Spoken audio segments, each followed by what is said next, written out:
Japan को दिखाते हुए ये मूवी स्टार्ट होती है, जहाँ पर हमें एक आदमी दिखाया जाता है जो कि क्रिमिनल था और वो पुलिस से बचते हुए भाग रहा था। अचानक उस क्रिमिनल को हार्ट अटैक हो जाता है, जिसकी वजह से वो मर जाता है। इसके बाद हमें बड़े क्रिमिनल्स दिखाए जाते हैं जिन्हें कानून ने कोई भी सजा नहीं दी थी। इसके अलावा और भी ऐसे लोग थे जो जेल में थे, वो सब के सब हार्ट अटैक की वजह से मारे जाते हैं। अब ये डेथ होना कोई नेचुरल नहीं था, बल्कि ये सब कुछ एक लड़का कर रहा था जिसका नाम होता है लाइट। असल में लाइट को एक एंशिएंट बुक मिली थी और वो कोई आम बुक नहीं थी, बल्कि वो एक डेथ नोट थी और जिसका नाम भी उस बुक में लिखा जाएगा वो मर जाएगा और मरने वाला उसी मेथड से मरेगा जो तरीका बुक में लिखा जाएगा। इसके अलावा ये बुक लोगों पर अपना कंट्रोल भी कर सकती है। अब क्योंकि लाइट को ये बुक मिली थी तो वो क्रिमिनल्स का नाम इस बुक में राइट करता जा रहा था ताकि बुराई को खत्म किया जा सके। सडन इतनी सारी डेथ्स होने की वजह से पूरी दुनिया में दहशत फैल जाती है और क्रिमिनल्स की दिलों में तो जैसे डर बैठ गया था। इस बात को लेकर गवर्नमेंट काफी हैरान थी। कुछ लोग इसे बुरे लोगों के लिए पनिशमेंट समझ रहे थे गॉड की तरफ से, जबकि कुछ लोग इसे कोइंसिडेंस ही समझ रहे थे, यानी ये सब कुछ इत्तेफाकन हो रहा है। यहाँ पर हम ये भी जान पाते हैं कि लाइट ने बुरे लोगों को मारने के बाद अपना एक नाम भी चूज कर लिया था। उसने अपना नाम चूज किया था कीरा। कुछ लोग तो कीरा को ही अपना हीरो समझ रहे थे और ये न्यूज पूरी दुनिया में काफी वायरल हो चुकी थी।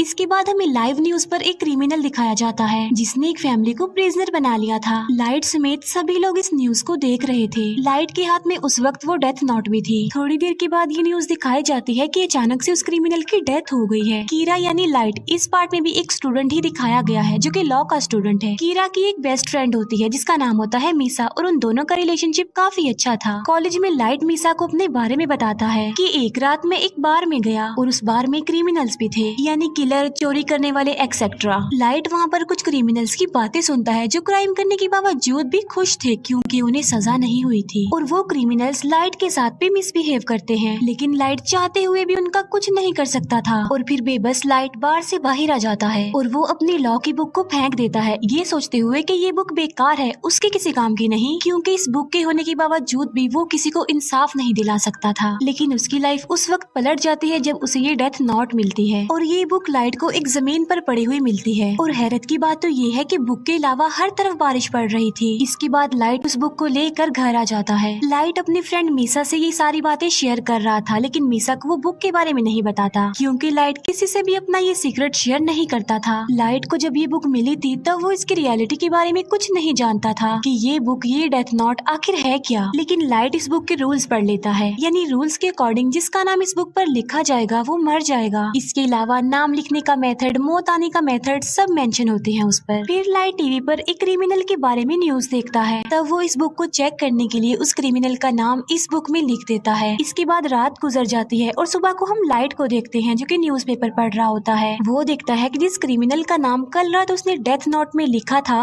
वो मर चुका है। ये देखकर लाइट काफी शॉक्ड रह जाता है। इसके बाद भी लाइट को इस बुक पर बिलीफ नहीं आ रहा था, इसीलिए वो इस बुक को दोबारा चेक करना चाहता था और बुक को चेक करने के लिए लाइट उसी क्रिमिनल के पास जाता है जिसने बार में लाइट के साथ मिसबिहेव किया था और अब लाइट डेथ नोट में उसका भी नाम लिख देता है और साथ साथ वो उसकी मौत का तरीका भी लिख देता है। लाइट ने उसके लिए मौत का तरीका लिखा था हार्ट अटैक और देखते ही देखते थोड़ी देर में हार्ट अटैक की वजह से उसकी मौत हो जाती है और लाइट की आंखों के सामने ही वो क्रिमिनल अपना दम तोड़ देता है। ये देखकर लाइट और ज्यादा हैरान हो जाता है। अब क्योंकि लाइट ने सब कुछ अपनी आंखों से देख लिया था, इसीलिए उसे इस बुक पर यकीन आ गया था कि ये बुक और इसके रूल्स बिल्कुल सही काम करते हैं। लाइट जब वापिस आ रहा होता है तब वो फर्स्ट टाइम इस बुक के गार्डियन से मिलता है और इस बुक का गार्डियन था एंजल ऑफ डेथ, यानी मौत का फरिश्ता। अब क्योंकि एंजल ऑफ डेथ देखने में काफी डरावना था, इसी वजह से लाइट उससे डर जाता है। लेकिन लाइट को बाद में ये बात पता चल जाती है कि जिसके पास ये बुक होगी एंजल ऑफ डेथ सिर्फ उसी को ही नजर आएगा।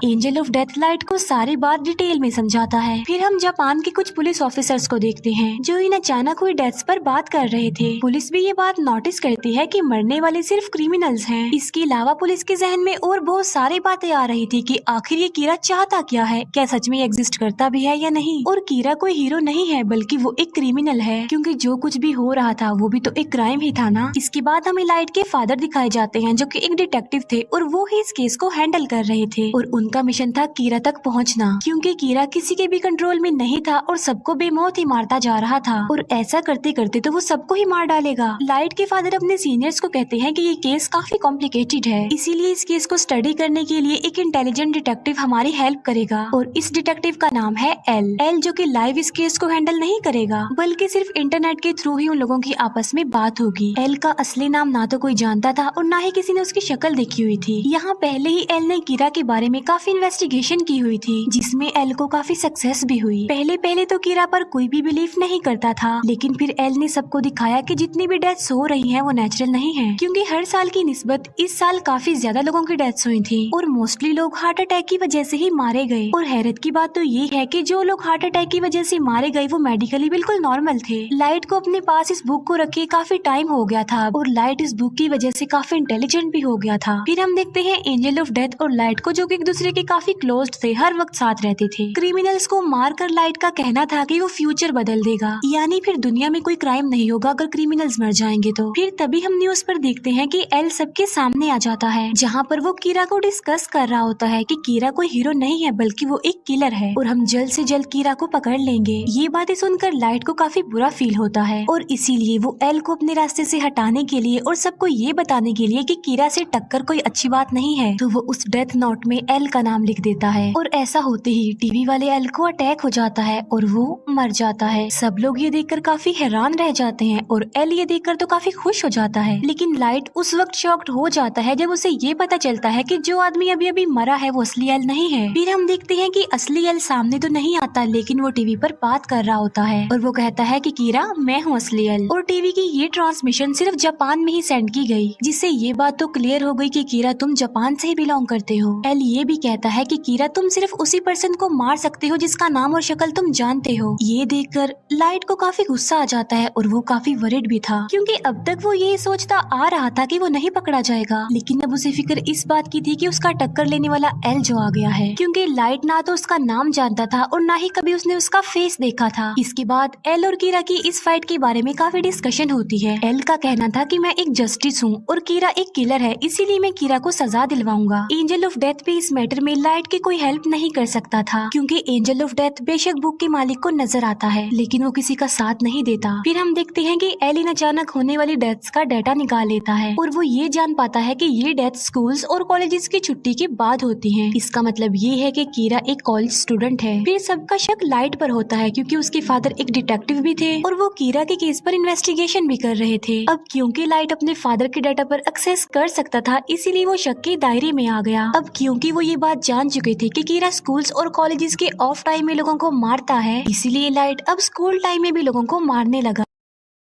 अब यहाँ पर एल का डाउट और ज्यादा बढ़ जाता है कि वो एक स्टूडेंट ही है, इसीलिए कीरा ने हमारा ध्यान बटाने के लिए अब स्कूल्स टाइम में भी किलिंग्स करना शुरू कर दी हैं। एल को ये बात भी पता चल जाती है कि कीरा की एक्सेस डेटाबेस तक भी है, इसीलिए एल लाइट के फादर को बताता है कि कीरा डेटाबेस पर भी एक्सेस कर सकता है। तो या तो कीरा कोई पुलिस ऑफिसर है या फिर कोई अपना ही है। कुछ दिन बाद लाइट को रियलाइज होता है कि पुलिस उस पर नजर रख रही है। एल ने उसके पीछे कुछ डिटेक्टिव्स को लगाया हुआ है। लाइट एल को अपने रास्ते से हटाना चाहता था। एंजल ऑफ डेथ लाइट को बताता है कि मुझे सब पता होता है कि इंसान का नाम क्या है और इंसान की जिंदगी के कितने साल बाकी रह गए हैं। तब लाइट एंजल ऑफ डेथ को कहता है कि तुम मुझे एल का असली नाम बता दो, जिसके बदले में एंजल ऑफ डेथ लाइट की आधी जिंदगी ही मांग लेता है और इसके लिए लाइट साफ इनकार कर देता है। जो एजेंट लाइट के पीछे लगा हुआ था उससे जान छुड़ाने के लिए लाइट को एक आइडिया आता है। लाइट और मिसा एक बस में जाते हैं, जहाँ पर वो एजेंट भी लाइट के पीछे उस बस में चला जाता है। फिर लाइट उस एजेंट से पूछता है कि आखिर तुम मेरा पीछा क्यों कर रहे हो, जिस पर वो एजेंट कोई जवाब नहीं देता। तभी उस बस में एक क्रिमिनल आ जाता है जो बस की ड्राइवर पर गन पॉइंट कर देता है। लाइट ने वहाँ पर एक पेपर पर एक नोट लिखा था कि वो तुम्हें पकड़ लेगा तो तुम उससे गन छीन लेना, लेकिन सडन वो पेपर लाइट के हाथ से नीचे गिर जाता है और क्रिमिनल ये देखकर उस पेपर को अपने हाथ में ले लेता है और फिर उस क्रिमिनल की नजर एंजल ऑफ डेथ पर पड़ती है। क्रिमिनल एंजल ऑफ डेथ को काफी शूट करता है, लेकिन वो तो खुद मौत का फरिश्ता था, इसीलिए उसे कुछ नहीं होता। ये देखकर वो क्रिमिनल डर जाता है, इसीलिए वो बस रोक कर वहाँ से भाग जाता है। लेकिन तभी एक कार उस क्रिमिनल को हिट कर देती है जिससे वो मर जाता है। ये सब कुछ लाइट के प्लान के मुताबिक हुआ था क्योंकि वो उस FBI एजेंट का नाम जानना चाहता था। इसके बाद लाइट उस एजेंट को कह देता है कि अब तुम मेरा पीछा मत करना। फिर हम उसी FBI एजेंट को देखते हैं जो कि अपनी वाइफ के साथ होता है। अब लाइट क्योंकि काफी इंटेलिजेंट था इसीलिए उसने इन एजेंट से जान छुड़वाने के लिए एक चाल चली थी। वो एल को तो मार नहीं सकता था, इसीलिए वो उन लोगों को मारना चाहता था जिन्हें एल ने हायर किया था। इसीलिए अपनी किलिंग्स का आगाज वो उस FBI एजेंट से करता है। लाइट उस FBI एजेंट से सब एजेंट्स के नाम ले लेता है जो एजेंट्स इस केस में शामिल थे। लेकिन थोड़ी देर बाद ही उस FBI एजेंट की मौत हो जाती है और वो मौत भी हार्ट अटैक की वजह से ही होती है क्योंकि लाइट उस FBI एजेंट को जिंदा रखना नहीं चाहता था, इसीलिए उसने उसको मौत दे दी। अब यहाँ पर सवाल ये उठता है कि अगर कीरा हीरो है तो फिर वो अच्छे लोगों को क्यों मार रहा है। इसके बाद सब FBI एजेंट्स एक एक करके मारे जाने लगे। ये बात एल तक भी पहुँच जाती है और इस वजह से सब पुलिस ऑफिसर्स काफी डर जाते हैं क्योंकि उन्हें लग रहा था कि कीरा के हाथों एक ना एक दिन वो भी मारे जाएंगे। बहुत सारे पुलिस ऑफिसर्स तो इस केस को अधूरा छोड़कर ही चले जाते हैं। अब क्योंकि पुलिस के पास और कोई भी ऑप्शन नहीं बचा था इसीलिए वो एल को कहते हैं कि हम आपसे मिलना चाहते हैं। फिर सब पुलिस ऑफिसर्स एल से मिलने जाते हैं। यहाँ पर हमें फर्स्ट टाइम एल दिखाया जाता है जो कि बिल्कुल यंग था और किसी बच्चे की लुक दे रहा था और एजेंट तो वो कहीं से भी नहीं लग रहा था। फिर हम देखते हैं कि उस एजेंट की वाइफ भी अपने हस्बैंड की मौत पर इंक्वायरी कर रही है और वो मीसा से भी मिलती है।